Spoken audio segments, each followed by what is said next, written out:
यो चाहिँ गृहमन्त्रीको मानसिक सन्तुलन बिग्रिया हो या आइजिपीको बिग्रिया हो के देख्नुहुन्छ तपाईँहरू भन्नुहोस् त।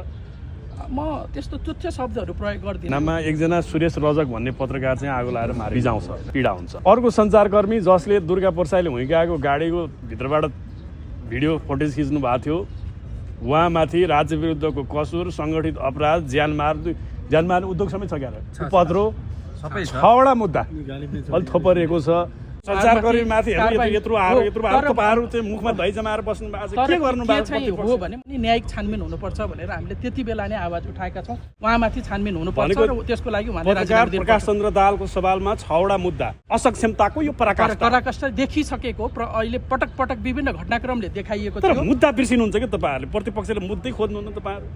हामी त हरेक पटक बोलिराखेका छौँ नि त, हरेक विषयमा हामी आवाज उठाउँछौँ। तपाईँहरूको साथ सहयोग छ, जनताले हेरिदिनुहुन्छ। नत्र त हामीलाई त सत्ता पक्षले दबाएको दबाई छ नि, तपाईँहरू हुनुहुन्छ र त हाम्रो आवाज गुन्जिन्छ नि। धन्यवाद। Thank you.